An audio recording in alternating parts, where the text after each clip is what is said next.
House approves additional $44.9 billion to Ukraine. The House of Representatives on Friday passed a $1.7 trillion bill that includes nearly $44.9 billion in aid to Ukraine. Biden is expected to sign the bill in the days ahead. The funding includes military, economic, and humanitarian assistance, as well as money for related policy work in Washington. Approval of the bill, which passed a Senate vote Thursday, comes after Ukrainian President Volodymyr Zelensky's visit to D.C. on Wednesday. He asked lawmakers for more aid and weapons, telling them, "Your money is not charity." Here's the latest on the war and its ripple effects across the globe. Key developments.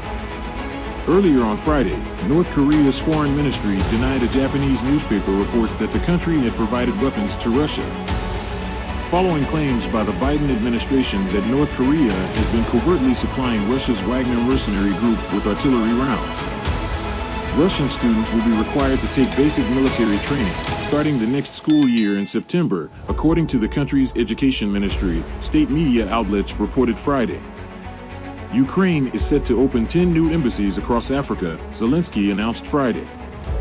There is colossal economic potential and considerable diplomatic avenues for Ukraine in the global south, he said during his nightly address, Reuters reported. Putin publicly called his invasion of Ukraine a war for the first time Thursday.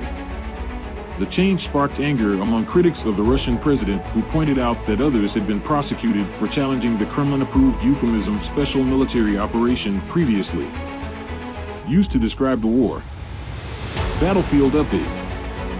Russian attacks on the southern Kherson region continue, the local governor said Friday, with 2 killed as Russian forces shelled the region. In the regional capital, civilian buildings were struck as the city was shelled 30 times, Yaroslav Yanushevich wrote on Telegram. The Washington Post is unable to independently verify his report. A car exploded in the Russian-held city of Melitopol, the Russian news agency TASS reported Friday. At least 2 people were injured, according to Vladimir Rogov, the head of the pro-Moscow We Together with Russia movement in Ukraine's southeastern Zaporizhia region, who told TASS that the causes and circumstances are being investigated. In September, Russian and Ukrainian authorities blamed the other side for an explosion at a crowded market in Melitopol on the eve of a Russian-staged referendum to illegally annex Zaporizhia and 4 other Ukrainian regions. The Kremlin spokesman said Friday that there had been no preliminary contacts between Russia and the United States on any future contact between the 2 countries' leaders. Asked about President Biden's previous comments that he would be willing to meet Putin if he showed an interest in ending the war, spokesman Dmitry Peskov reiterated Moscow's position that any conflict ends at the negotiating table, but added that the special military operation would end when Russia achieved the goals it had set for itself. Global impact.